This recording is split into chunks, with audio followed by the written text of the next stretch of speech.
कक्षा 6 में आप सभी लोगों का बहुत बहुत स्वागत है। आशा करती हूँ कि आप सभी लोग स्वस्थ होंगे और कुछ नया सीखने और जानने के लिए उत्साहित भी होंगे। तो आइए आज हम पढ़ते हैं अपनी पाठ्य पुस्तक मंजरी का पाठ 13, जिसका शीर्षक है अमर शहीद भगत सिंह के पत्र। इसके रचयिता यानी इस पाठ के लेखक भगत सिंह ही हैं। इस पाठ में उनके लिखे 2 पत्रों को दिया गया है। उन पत्रों को पढ़ने से पहले आइए जानते हैं कि पत्र क्या होते हैं। पत्र एक लिखित और स्थायी संदेश होते हैं। पत्र के माध्यम से हम अपने सगे संबंधियों, संस्थानों को अपने संदेश भेज सकते हैं। प्राचीन समय में पत्र के द्वारा ही व्यक्ति अपने भावों और संदेशों को एक दूसरे तक पहुंचाता था, लेकिन आधुनिक समय में mobile, internet, WhatsApp, Snapchat, email के आ जाने से इसका प्रयोग कम हो गया है, लेकिन महत्व कम नहीं हुआ है। आज भी हम अपने विद्यालय में अवकाश लेने के लिए प्रार्थना पत्र लिखते हैं। किसी कार्यालय से किसी काम को करवाने के लिए भी हम पत्र लिखते हैं। पत्र लिखने से पहले कुछ हमको सावधानियां बरतनी होती हैं, कुछ विशेष बातों का ध्यान रखना होता है, जैसे कि पत्र का उद्देश्य हमेशा स्पष्ट होना चाहिए। पत्र की भाषा सरल और स्पष्ट होनी चाहिए। पत्र संक्षिप्त होना चाहिए। पत्र की शुरुआत और अंत आकर्षक होना चाहिए। पत्र में प्रेषक और प्राप्तकर्ता का पता भी स्पष्ट होना चाहिए। पत्र में विराम चिन्हों का भी ध्यान रखना चाहिए। पत्र लिखने के बाद एक बार हमें अवश्य पढ़ लेना चाहिए। पत्र जिसको लिख रहे हैं उसकी उम्र के अनुसार उचित शब्दावली का भी उपयोग हमें करना चाहिए। प्राचीन समय में जो पत्र चलते थे, आइए हम उसके नमूनों को भी देखते हैं। देखिए, जैसे कि ये अंतर्देशीय पत्र है।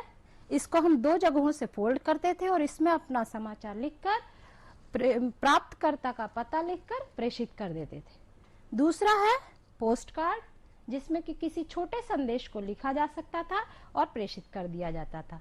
अगर हमारा पत्र लंबा हो, समाचार अधिक हो, तो हम लिफाफे पर, पेज पर लिख करके लिफाफे में डालकर उस पत्र को प्रेषित करते थे। पत्र मुख्यतः 2 प्रकार के होते हैं।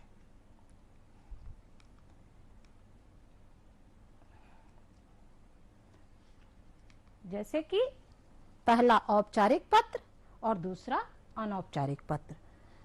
औपचारिक पत्र वे होते हैं जो उन लोगों को भेजे जाते हैं जिनसे हमारे व्यक्तिगत या निजी संबंध नहीं होते हैं। इसके अंतर्गत सूचनाओं और तथ्यों को ही लिखा जाता है। इसमें आत्मीयता का अभाव होता है। दूसरा है अनौपचारिक पत्र।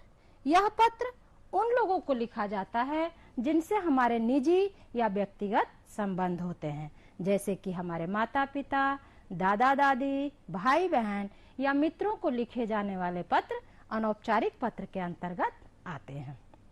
अनौपचारिक पत्र में शब्दों की संख्या असीमित हो सकती है या कितना भी बड़ा हो सकता है।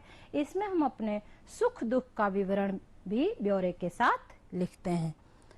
पत्र के प्रकार जानने के बाद आइए इसके प्रारूप को हम जानते हैं। तो सबसे पहले औपचारिक पत्र।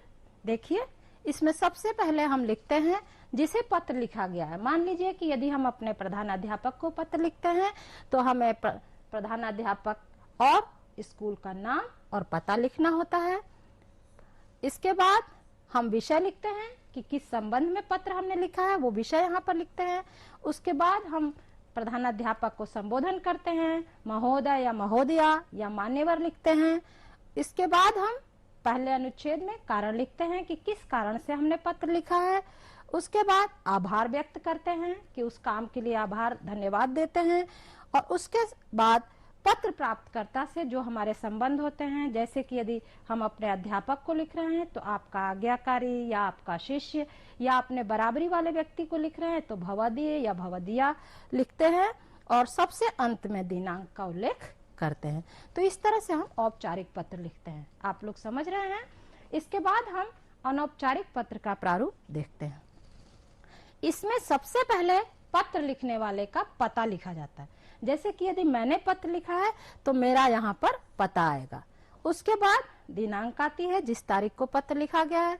उसके बाद मान लीजिए जिसको हमने पत्र लिखा, यदि हमने अपने दादाजी को पत्र लिखा है तो यहाँ पर आ जाता है आदरणीय दादाजी। यदि कोई बड़ा है तो आदरणीय, पूजनीय, और अगर छोटा है तो प्रिय लिख देते हैं।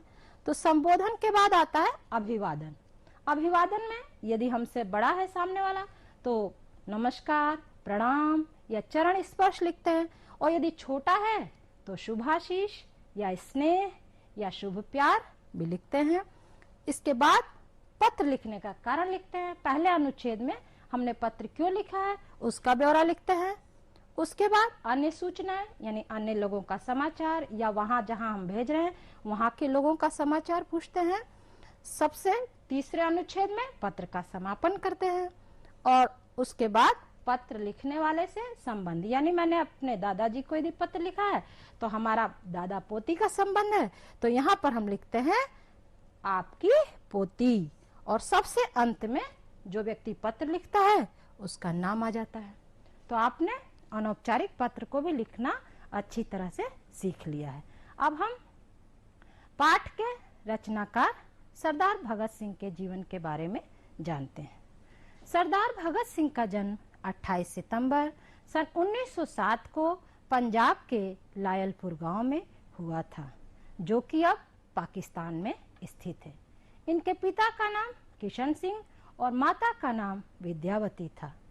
सरदार भगत सिंह बचपन से ही क्रांतिकारी विचारधारा के थे। बड़े होकर ये ब्रिटिश साम्राज्य को उखाड़ फेंकना चाहते थे। सरदार भगत सिंह का नाम चंद्रशेखर आजाद, राम प्रसाद बिस्मिल और अशफाक उल्लाह खां की तरह बड़े आदर के साथ लिया जाता है।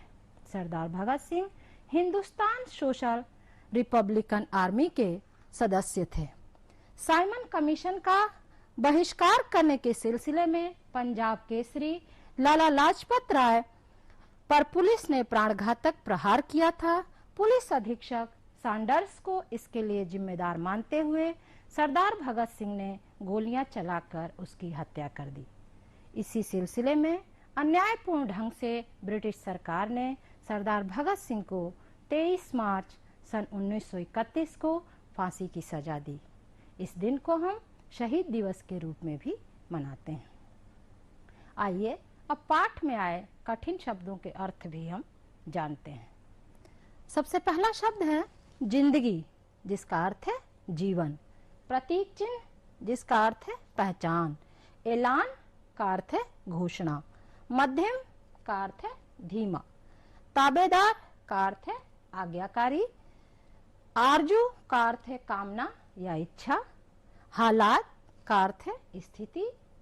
साम्राज्यवाद का मतलब होता है अन्य देशों को अपने अधिकार में ले लेने और उन पर शासन करने की नीति, जैसा कि ब्रिटिश सरकार ने हमारे साथ किया था। तसल्ली का अर्थ है सांत्वना। सत श्री अकाल यानी कि सिख संप्रदाय में अभिवादन की शब्दावली, जिस तरह से कि हम नमस्कार प्रणाम बोलते हैं उस तरह से सिख संप्रदाय में सत श्री अकाल बोलते हैं। क्रांति का अर्थ है परिवर्तन के लिए आंदोलन। हरगिज का अर्थ है कभी भी या कदापि। जाहिर का अर्थ है प्रकट। बच्चों, सरदार भगत सिंह बचपन से ही क्रांतिकारी विचारधारा के थे, ये हम जान चुके हैं। जब वे मात्र 12 वर्ष के थे तो जलियांवाला बाग हत्याकांड हुआ था। एक बार वह अपने घर से स्कूल के लिए कहकर निकले और देर शाम तक घर नहीं लौटे। घर में सभी लोगों को चिंता सताने लगी, क्योंकि जलियांवाला बाग हत्याकांड से सभी लोग भयभीत और डरे हुए थे। रात्रि को जब भगत सिंह उदास चेहरे के साथ घर लौटे तो उनकी बहन ने उनसे पूछा कि वीरा, इतनी रात गए कहाँ गया था, कहाँ से आ रहा है? इस बात पर भगत सिंह फपक फपक कर रोने लगे और उन्होंने अपने जेब से एक बोतल निकाली जिसमें जलियांवाला बाग की खून से सनी हुई मिट्टी भरी हुई थी। उन्होंने कहा कि यह मिट्टी नहीं है, ये मेरे देश के निर्दोष शहीदों का खून है। जब तक मैं इस अंग्रेज सरकार से इसका बदला नहीं ले लेता, मैं चैन से नहीं बैठूंगा। ऐसे थे सरदार भगत सिंह। ऐसी ही एक घटना कक्षा 4 में जब भगत सिंह पढ़ते थे तो उन्होंने अपने मित्रों से पूछा कि वे बड़े होकर क्या बनना चाहते हैं। किसी ने डॉक्टर बताया, किसी ने अध्यापक बताया, किसी ने इंजीनियर बताया। लेकिन जब ये प्रश्न भगत सिंह से पूछा गया तो उन्होंने कहा कि मैं बड़ा होकर अंग्रेज सरकार को देश से अपने भगाना चाहता हूँ। ऐसे थे हमारे वीर सपूत क्रांतिकारी सरदार भगत सिंह। सरदार भगत सिंह जब युवावस्था में आए तो उन्होंने नेशनल कॉलेज लाहौर में प्रवेश लिया, लेकिन उनका मन पढ़ाई में नहीं लगा। वह तो भारत माँ की आज़ादी के लिए दिन रात परेशान रहते थे। उन्होंने पढ़ाई की बजाय क्रांतिकारियों के विषय में, स्वतंत्रता आंदोलन के विषय में जानकारियां एकत्र की और वहीं उनकी मुलाकात यशपाल से हुई और उन्होंने स्वतंत्रता आंदोलन में भाग लेना शुरू कर दिया। जब वे थोड़े और बड़े हुए तो घर वालों को उनकी शादी की चिंता भी होने लगी और उन्होंने उनकी शादी के लिए लड़की भी देख ली। लेकिन जिस दिन उनकी शादी तय होनी थी उसी दिन सरदार भगत सिंह अपने घर से भाग गए और उन्होंने अपने घर वालों के लिए एक पत्र छोड़ा जिसमें उन्होंने लिखा कि मेरे जीवन का लक्ष्य देश की आज़ादी है। मैं अपना जीवन भौतिक सुख सुविधाओं में नहीं बिताना चाहता। मैंने अपने चाचा जी को उपनयन संस्कार के समय एक वचन दिया था कि मैं अपना जीवन देश के लिए बलिदान कर दूंगा। मैं उस वचन को, उस वादे को निभाना चाहता हूँ। ऐसे थे वीर सपूत भगत सिंह। जब 30 अक्टूबर सन 1928 में साइमन कमीशन भारत आया तो लाहौर में लाला लाजपत राय के नेतृत्व में सभी देशवासियों ने इसका पुरजोर विरोध किया, क्योंकि इसमें कोई भी भारतीय सदस्य नहीं लिया गया था। सभी राजनीतिक पार्टियों ने भी इसका बहिष्कार किया। पुलिस ने प्रदर्शनकारियों पर लाठीचार्ज किया। इसी लाठी के लगने से लाला लाजपत राय गंभीर रूप से घायल हो गए और बाद में उनकी मृत्यु भी हो गई। इस घटना से सरदार भगत सिंह बहुत व्यथित हो गए, बहुत दुखी हो गए और क्रोध में आकर उन्होंने इस घटना के लिए जिम्मेदार जेपी सैंडर्स को गोलियों से भून डाला, यानी कि खून का बदला खून से लिया।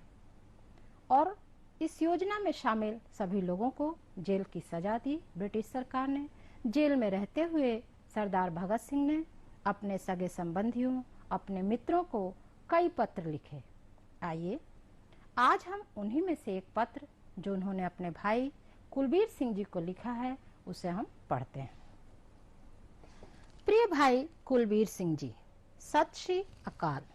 मुझे यह जानकर कि एक दिन तुम माँ जी को साथ लेकर आए और मुलाकात का आदेश नहीं मिलने से निराश होकर वापस लौट गए, बहुत दुख हुआ।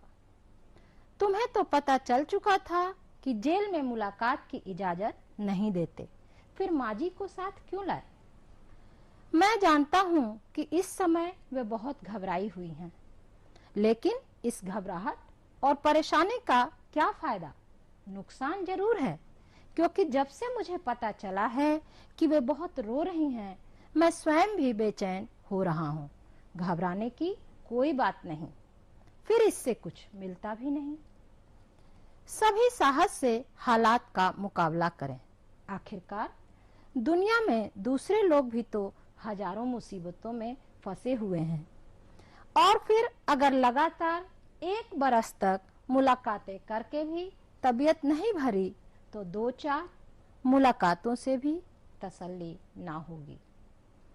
मेरा ख्याल है कि फैसले और चालान के बाद मुलाकातों से पाबंदी हट जाएगी, लेकिन माना कि इसके बावजूद मुलाकात की इजाजत ना मिली तो इसलिए घबराने से क्या फायदा।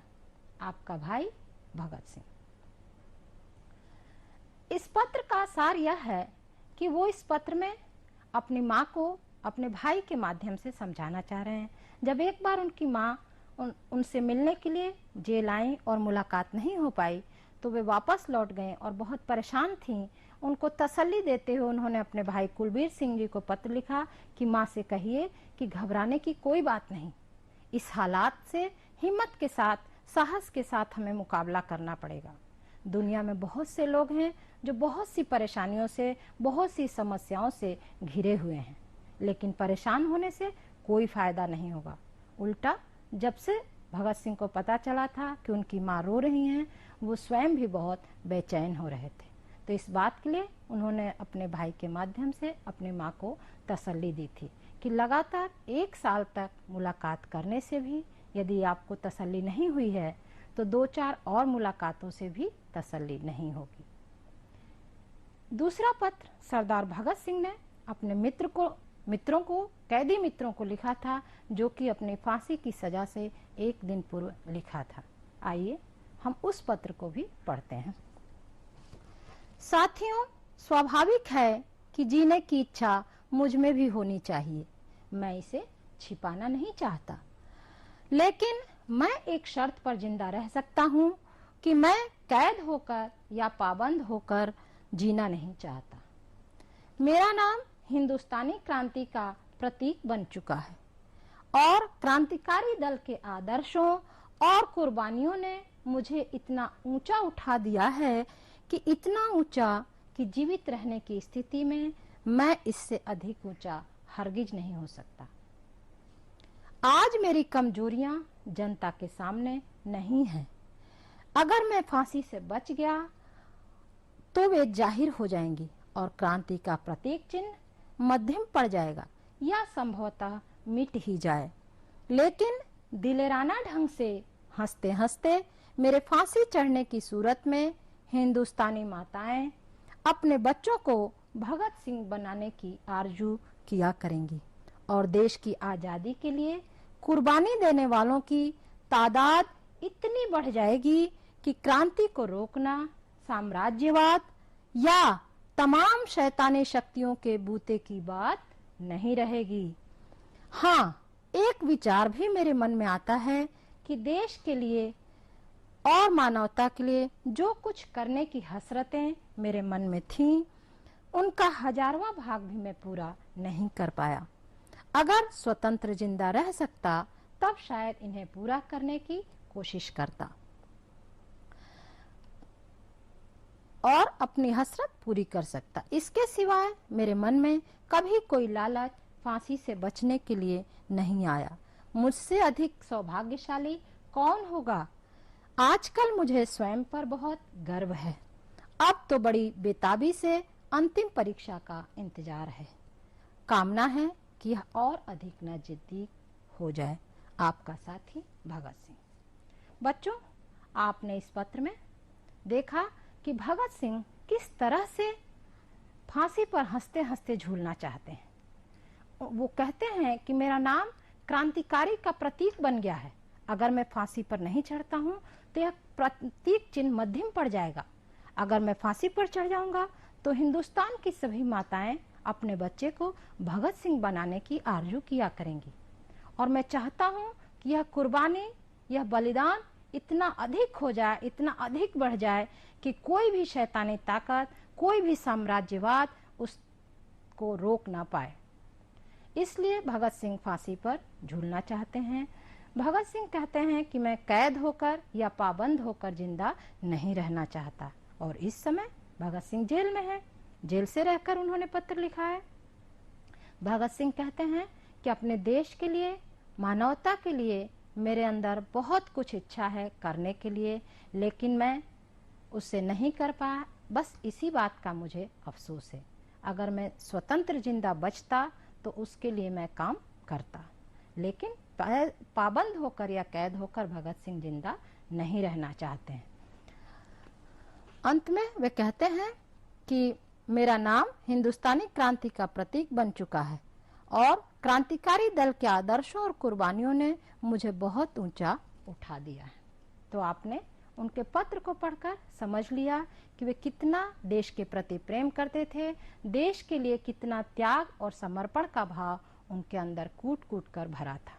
उनके पिता और चाचा भी देश के लिए जेल गए, स्वतंत्रता आंदोलन में भाग लिए।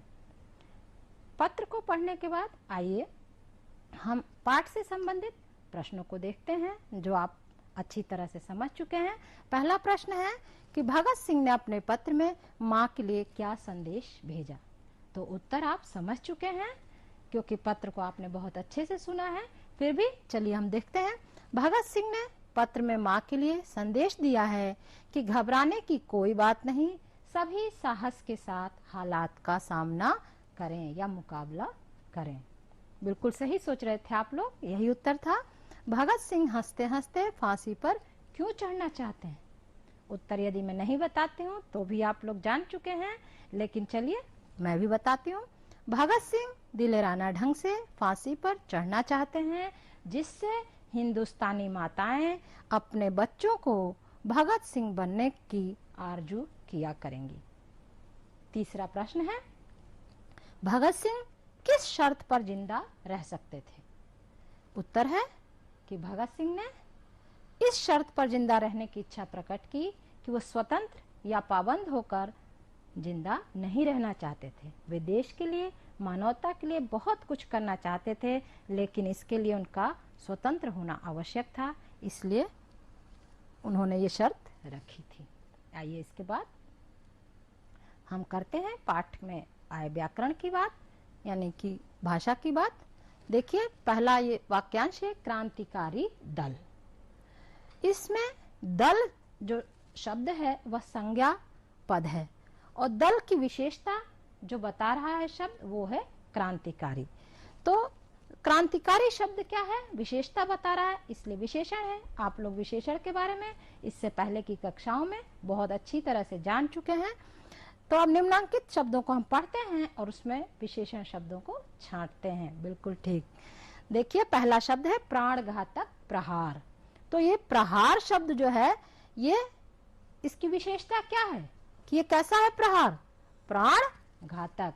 तो प्राण घातक शब्द क्या हो गया? बिल्कुल सही, विशेषण। बहुत सही बताया आपने। दूसरा शब्द है इसी कड़ी में दृढ़ कामना। तो कामना कैसी है? क्या है विशेषता कामना की? कि कामना दृढ़ है, इसलिए दृढ़ क्या हो गया? बिल्कुल सही, विशेषण। बहुत अच्छा। अगला है अंतिम परीक्षा। तो परीक्षा कैसी है? अंतिम, यानी परीक्षा की विशेषता हो गई कि वो अंतिम है, इसलिए अंतिम क्या हो गया? बिल्कुल सही, विशेषण। अगला शब्द है हमारा शैतानी शक्तियां। शक्तियां कैसी हैं? शैतानी, राइट। तो शैतानी शब्द क्या हो गया? विशेषण हो गया। इसी कड़ी में अगला शब्द है हिंदुस्तानी माताएं। तो माताओं की विशेषता क्या है? कैसी हैं माताएं? बिल्कुल सही, हिंदुस्तानी। तो हिंदुस्तानी शब्द हो गया विशेषण। बहुत अच्छा, आप लोग तो बहुत सही जवाब दे रहे हैं। चलिए आगे जानते हैं हम भाषा की बात में ही योजक चिन्हों के बारे में। बच्चों कई बार दो शब्दों को एक साथ बोला जाता है जबकि उनके अर्थ भिन्न भिन्न होते हैं।